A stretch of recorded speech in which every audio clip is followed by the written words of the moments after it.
meron kang... Sinabi niya sa'yo? Paano mo nalaman na may solo movie ka?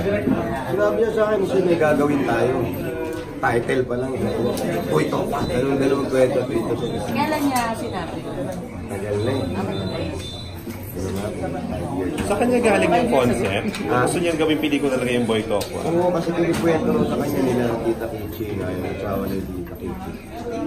Maganda, tawa siya ng tawa. Tawa, tapos yun nga, nag-iisip sila kung sino.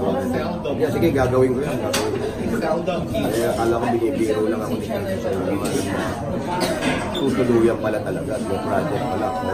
Although maliit na producer dito siya, hindi ba, hindi na alam yan kung ano, kaya pinagbahan na lahat sa director. Nung sinabi si Direk Tony na, yun ang maniwala na ano lang, ano, sinawagan ko po siya. Dito siya, oo nga, yun sa akin. Bahala na, sabi ko, hindi bahala na, gagawin mo nila, pinaalam pinakinoting, kay Mr. Pajera, kay Mami, pinaalam nila pala. Explain sir, bakit Boy Tokwa? Bakit Boy Tokwa? Boy Tokwa kasi ang nanay, ang tatay niya rin, Chinese. Chinese ang tatay ni Boy Tokwa na iniwan sila ng nanay niya. Kaya ang mga dati kasi ang tawag sa mga insect, ayun si Tokwa, ano nang tawag kaya Boy Tokwa. Bakit siya daw tinanggap po? Ano ba siya? Sindikato? Fielder.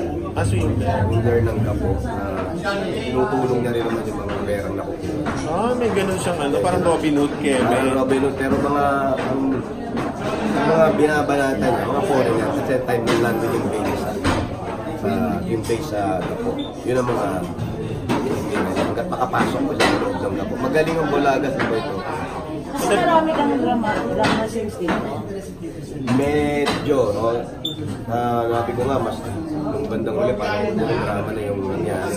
Which is maganda naman yung pagkakaloon yung pagkaka-arrange sa drama. Mabigat yung mga drama. Sabi nila bang best actor na kayo dito? Dahil sa ganun niya para magpaiyak. Actually, magaling ka naman mag-drama talaga. Pero sa kayo magsahirap. I mean, magpatawa, magpaiyak. Hirapan ako umiyak. Pero mahirap magpatawa. Pero para yung umiyak ka na kailangan dito lang gagaling. O, comedy din naman ganun. Kailangan dito lang gagaling. Pero iba yung drama. Kailangan maramdaman mo siya. So, totoong tao si Boy Tokwa. So, Totoong tao siya. tao siya. Patay na siya. Hindi mo ako gumanap, hindi ka. Namatay na. Mamamatay ka rin.